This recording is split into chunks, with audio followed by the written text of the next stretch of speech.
Am o impresie ăștia.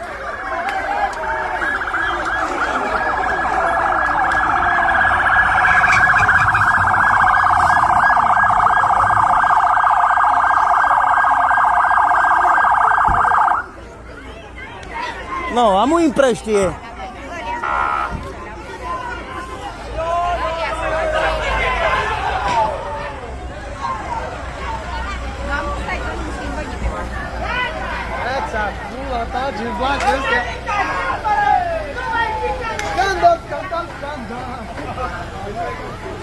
Dă-i!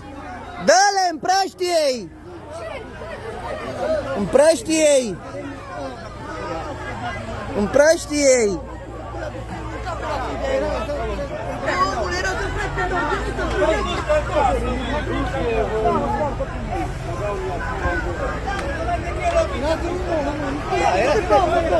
Ce era să intre ăla în ăla, ai văzut?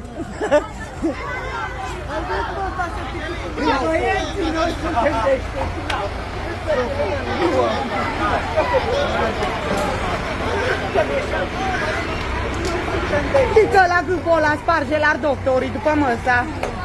Ăla nici clemțul ăla. Ăla. La Florin să vină ei așa tot.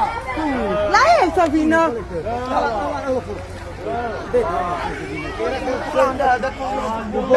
Dar nu, prima dată când a venit să cuream, am mâncat pula. Bă, ascultă-mă, Ca în filme să-mi bag pula s-a oprit ăsta. ce faci conducă ăsta?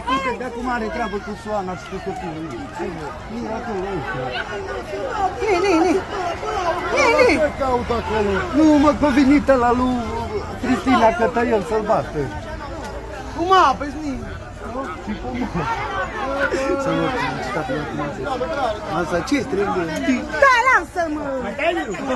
Fetile, că Elia ta o fost acolo.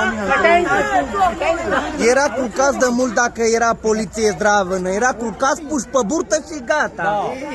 Ăștia nu-s polițai. Polițaia ăștia sparge var doctorii. Pe burtă direct, bang, bang, culcat, duși la secție și omorât și gata. Ce? Ăștia nu-s polițai. Mă suge, poliția.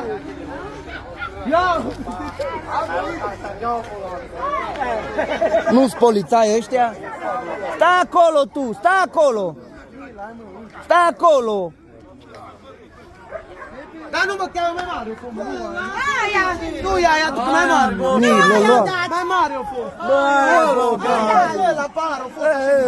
Taceți, mă, din gură. Gata că vine găla rău. Taceți. Dică la gâbul ăla, vai, sparge, să-ți facă bagaj să te ducă de aici în temniță. Mama este aici. Da, ce la tot.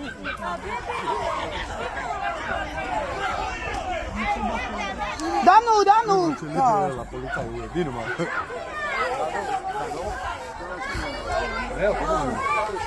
Aici o fetele!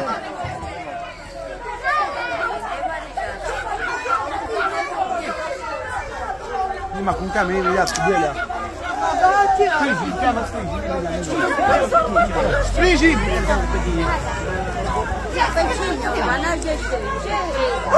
Nu mai trebuie, taci dacă. Urgete-te!